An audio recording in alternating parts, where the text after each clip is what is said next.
Unified 911, anong matutulong namin sa'yo? Anya ti maitulong mi ken kapo. Anong may tatabang ko sa Unsay imo? akong ikatabang nimo? Ngini makadabang na misal ka no.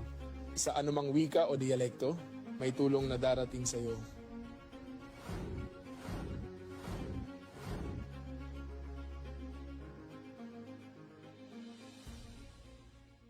Lilingkod sa bawat Pilipino at magbibigay ng tamang impormasyon para sa tahimik at maayos na Pilipinas. Police News Network, alagad ng batas, tagapagtaguyod ng balitang pulis, sandigan ng mamamayan, patnubay ng katotohanan.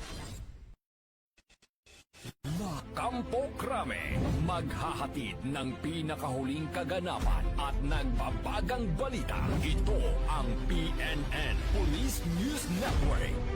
At ngayon, ang inyong mga tagapagbalita. Magandang araw, bagong Pilipinas. Ako ang inyong alagad ng batas tagataguyod ng Balitang Pulis.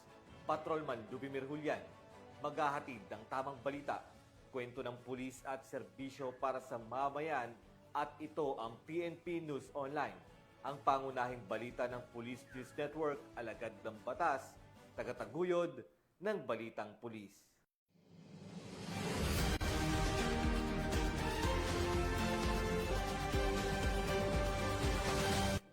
Narito ang mga balitang nakalap ng ating mga PNN correspondents mula Luzon, Visayas at Mindanao.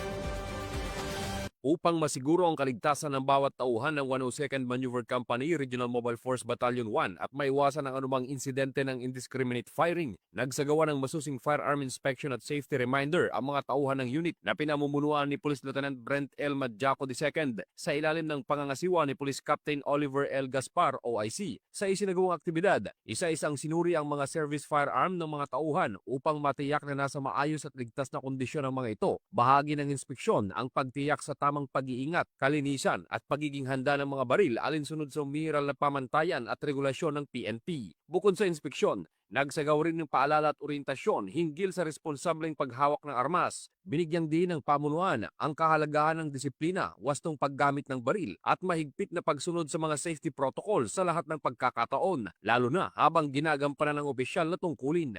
Ayon sa pamunuan, ang ganitong mga aktibidad ay mahalaga upang mapanatili ang mataas na antas ng profesionalismo, kahandaan at pananagutan ng bawat tauhan.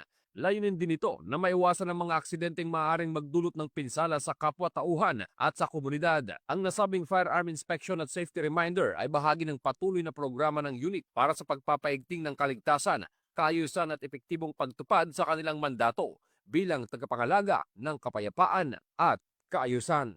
Mula dito sa Ilocos Region, ako ang inyong PNN correspondent, Police Corporal J.R. Del Mendo, alagad ng batas, tagataguyod ng Balitang Pulis.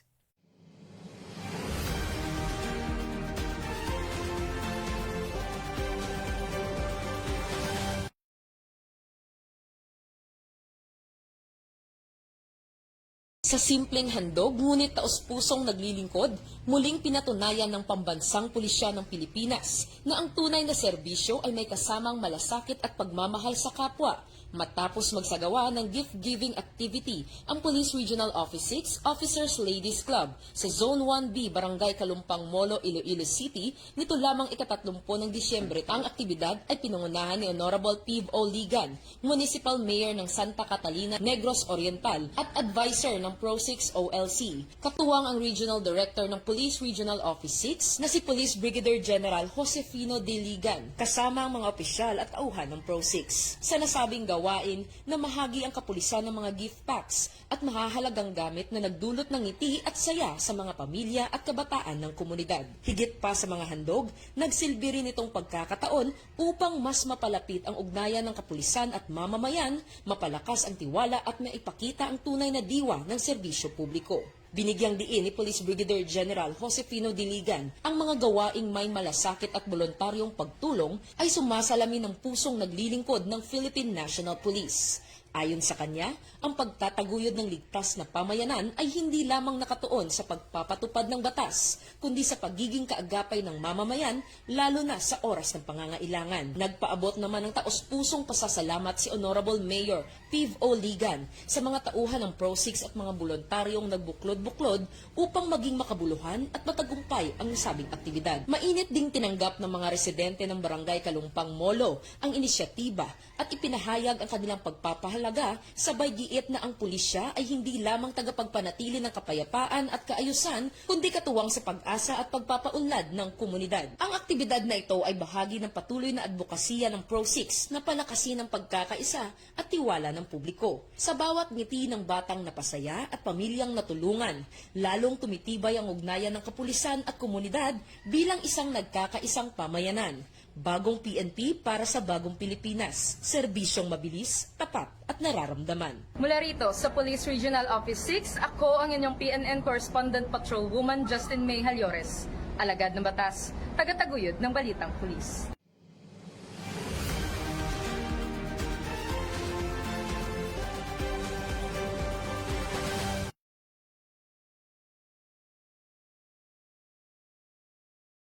Habang abala ang karamihan sa paghahanda sa pagsalubong ng bagong taon, isang matagumpay na operasyon kontra iligal na droga ang isinagawa ng Bacolod City Police Station 2 na humantong sa pagkakaaresto ng 2 individual sa Purok Lampirong, Barangay 2, Bacolod City, madaling araw ng ika-31 ng Disyembre taong 2025. Kinilala ni Police Major Eugene Tolentino, Station Commander ng Police Station 2, Bacolod City Police Office, ang mga naaresto sa alias Sir Ernst, 27 taong gulang, na itinuring na high-value individual, at alias Erne, isang street-level individual, kapwa hindi kabilang sa listahan ng Barangay Anti-Drug Abuse Council at mga residente ng Purok Mainabyanon, Barangay Singkang Airport, Bacolod City. Na-recover mula sa kanilang pag-iingat ang isang knot-tied plastic sachet na hinilaang shabu na ginamit bilang buy-bust item, at karagdagang 7 knot-tied plastic sachet, isang black sling bag, isang motorsiklo na may sidecar, at halagang 50,000 pesos na ginamit bilang budol money. Sa kabuuhan,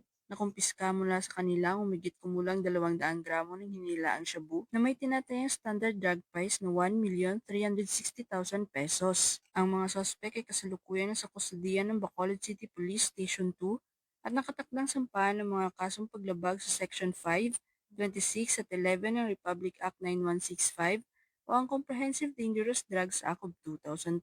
Patuloy ang Bacolod City Police Office sa mas pinaigting na kampanya kontra iligal na droga, lalo na sa pagsisimula ng bagong taon, bilang bahagi ng layuning tiyakin ng kapayapaan, kaayusan at kaligtasan ng bawat mamamayan sa lungsod. Mula dito sa Police Regional Office 6, ako ang inyong Police News Network Correspondent, Patrolwoman Ledeline Bansagon, alagad ng batas, tagataguyod ng Balitang Pulis.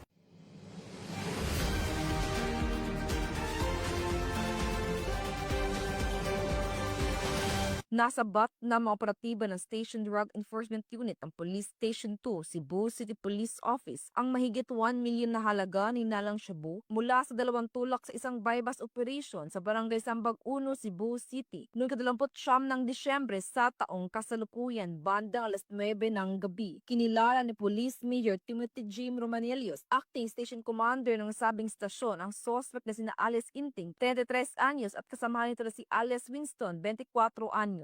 Nakumpiska mula sa mga sospek ang 8 pakete na hinalang shabu na may kabuang timbang humigit kumulang 150 na gramo at isang red pouch na gamit bilang lagayan ng illegal na droga. Tinatayang aabot sa 1,020,000 pesos ang halaga ng samsam na shabu batay sa standard drug price. Kasalukuyang nasa kustodiyang stasyon ang mga sospek habang inihanda ang kasong paglabag sa Section 511 na Article 2 ng RA 9165 o ang Comprehensive Dangerous Drugs Act of 2002. Patunay ang matagumpay ang operasyon ito sa patuloy na kampanya ng mga kapulisan laban sa iligal na droga para sa kapayapaan kaayusan ng komunidad. Mula dito sa Cebu City, ako ay ang PNN Correspondent, Patrolwoman Annalyn N. Canoog, alagad ng batas, tagataguyod ng Balitang Pulis.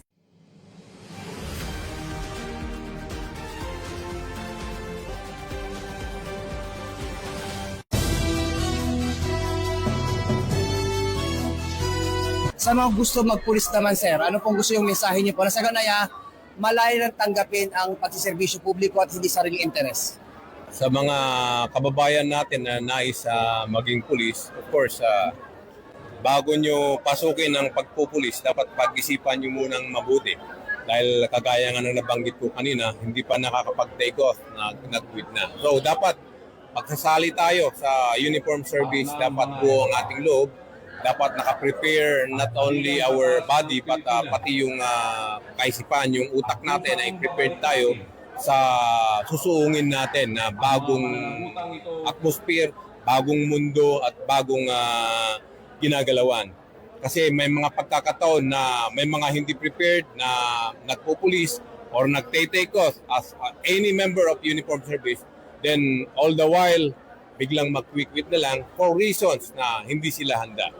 So paghandang mabuti ang pagpupulis. And of course, sa mga estudyante, galingan ninyo ang inyong pag-aaral at matuto na habang nag-aaral sa kolehiyo or any form of educational institution. Kasi paglabas nyo, mahirap nang balikan yung mga itinuturo. Yung training, mostly ang ituturo dyan ay yung physical abilities natin at saka yung police operational procedures na andun na. So, dapat estudyante pa lang, naghahanda na tayo kung pangarap mo talagang magiging isang pulis. Sir, maraming pa rin mahal sa buhay na hindi naiintindihan yung trabahong pulis na hindi talaga nila makasama yung kanilang mahal sa buhay katulad ng mga holiday season. At syempre ngayon po, katulad no, marami nalulungkot, naiiyak at nalulumural. Sir, ano pong payo niyo po sa kanila? Ang payo natin sa mga mahal sa buhay ng ating mga kapulisan ay ihanda nila ang kanilang sarili na pag ikaw ay pumasok sa uniform service, kung saan may holiday, kung saan may pagtitipon at kunwari ng New Year, yung Holy Week, yung Christmas, ay doon din po mas kailangan ang inyong kapulisan sa kalsada para siguraduhin na safe, secured at mapayapa ang ating kapaligiran at ang ating komunidad. At of course, pag nasa isa puso ninyo ang mga bagay na yan ay of course matatanggap ninyo na ang inyong mga mahal sa buhay ay wala kung saan karamihan ay nagsasaya, ay nagsiselebrate sa mga holidays. Mga mensahe nyo sa ating mga kababayan na ang dapat nilang asahan sa ating mga police training, sir? Huwag silang mag-alala sa mga anak nila. Alagaan natin yun. Tuturuan natin sila na maging mabuting pulis para paglabas nila ipagmamalaki ng pambansang pulisya at ipagmamalaki ng ating kapwa Pilipino. Kasi natupad na po yung pangarap. Salamat po sa lahat na nakapasara siya. Tapos kahit anong mag-New Year, hindi namin kapiling. Pero salamat. Taga saan po kayo? Taga Marinduque po. Marinduque? So, anong pakiramdam na meron ka ng anak na pulis? Yan. Masarap na, basta hindi ko maipaliwanag pa ako. So, anong wish mo sa kanya bilang isang pulis? Maging matatag, matapat sa tungkulin, manatiling mapagkumbaba at may takot sa Diyos na palagi ko naman sinasabi sa kanya. Pagbutihin niya yung pagpupulis niya sa training at may raos niya. At yung mga magulang niya ay nag-aantay sa graduation, ha? So, maging disiplinado ka doon na trainee. Sundin mo lang lahat ng kailangan sundin na binibigay ng instructor at hindi ka maliligaw ng landas. Masaya sir, first time lang po sa pamilya namin na magkaroon ng pulis. Ano mensahe niyo po sa kanya? Ngayon pulis na po siya. Magpakatatag po siya sa loob ng training center. Ano mo masabi niyo, pulis na po ang anak niyo? Very happy po sir. Natupad na po yung aming matagal ng pangarap para sa kanya. Ang ilang apply niya na? Pangatlo sir. Pangatlong apply? So anong inspirasyon mo na mensahe sa ating mga police applicants sa paulit-ulit na nag-apply pero hindi nakapasa? Pero katulad mo nakapasa. Magtiyaga lang, sir. Susuko? Walang susuko, sir. Ito, pang pitong apply niya na, ilang taon ka na? 24, sir. 24, pang pitong apply sa PNP, hindi siya nawalan pag-asa. Siyempre kasama niya si mama niya. Anong mensahe mo sa mama mo at di kayo magkakasama ngayong bagong taon at hindi pa pang mga okasyon? Konting tisan, sir. Mabilis lang yung sir, yung panahon, sir. Kaya ito na yung dream job ko, sir, na magsilbi ng ating bansa. So, iyak. Ano sir, nagpapasalamat ako sa Panginoon kasi bilang single parent is yes po. And nakakatuwa na nakakaiyak. Embrace mo, mami, embrace mo. Hindi mo na makakakapian. Kaya nga sir, yun nga. Yan. Napakasaya ko po, sir, kasi pangarap niya ito mula noong pagkabata pa niya. Hindi nagbabago. Kaya proud na proud ako sa kanya dahil madami din siyang pinagdaanan. Sa ngayon, nakamit na niya ang pangarap niya. Pag-ingatan lang niya ang pangarap niya kasi hindi basta-basta na nakuha niya ito. Hindi biro ang pinagdaanan niya. Kaya go straight ahead, anak. I love you. Masabi ko lang, sir, na I'm so grateful po sa kanya, sir. Okay, si Mama. Mula po dito sa NCRPO Camp Bagong Diwa, Bicutan, Taguig City. Ako po ang inyong Police News Network Correspondent, Police Chief Master Sergeant Mauricio Bonilla Ruiz. Kasama si Patrolman Syubal, alagad ng batas, taga-taguyod ng Balitang Pulis. Lilingkod sa bawat Pilipino at magbibigay ng tamang impormasyon para sa tahimik at maayos na Pilipinas. Police News Network, alagad ng batas, tagapagtaguyod ng Balitang Pulis, sandigan ng mamamayan, patnubay ng katotohanan.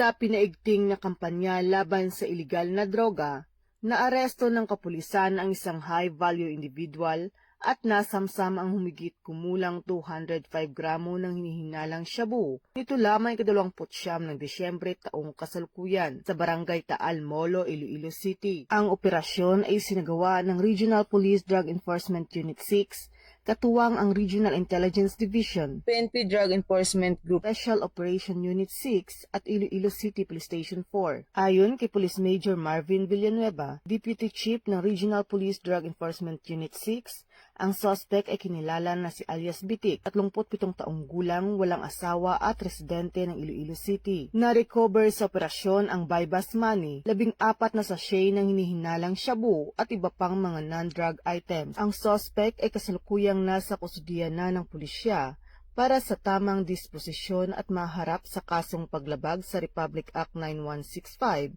o ang Comprehensive Dangerous Drugs Act of 2002. Patuloy ang kampanya ng kapulisan laban sa iligal na droga upang mapanatili ang kaligtasan at kapayapaan ng mamamayan sa buong Western Visayas. Mula dito sa Police Regional Office 6, ako ang inyong Police News Network Correspondent, Patrolwoman Charmaine Balunsat, alagad ng batas, taga-taguyod ng Balitang Pulis.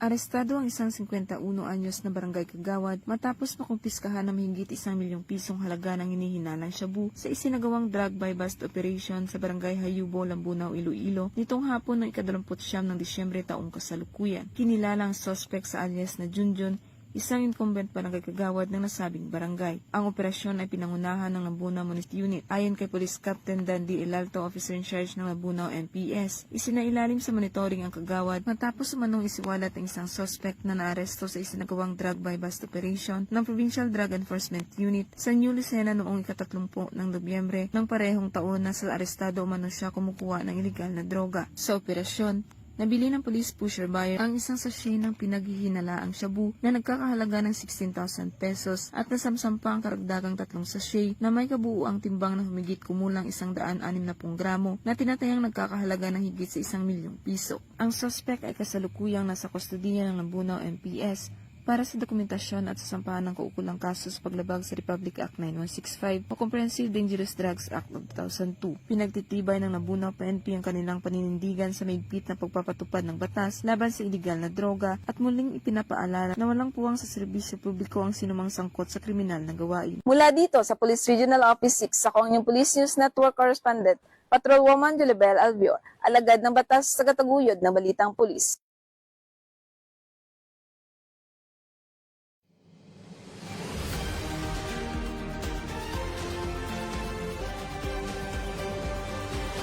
At yan po ang mga balitang nakalap ng ating mga PNN correspondents mula sa iba't ibang panig ng bansa. Sa ngalan ng pamunuan ng Philippine National Police sa pangunguna ni Acting Chief PNP, Police Lieutenant General Jose Melencio Nartates Jr., at sa pamumuno ni President Ferdinand Marcos Jr., kami ay maglilingkod sa bawat Pilipino at magbibigay ng tama at balanseng balita. Ito ang bagong PNP para sa bagong Pilipinas. Serbisyong mabilis, tapat at nararamdaman. Mula dito sa tanggapan ng tagapag-ugnay ng pambansang pulisya, ako ang inyong alagad ng batas tagataguyod ng Balitang Pulis. Ako po si Patrolman Lubimir Julian, maghahatid ng tamang balita, kwento ng pulis at serbisyo para sa mamayan, at ito ang PNP News Online, ang pangunahing balita ng Police News Network.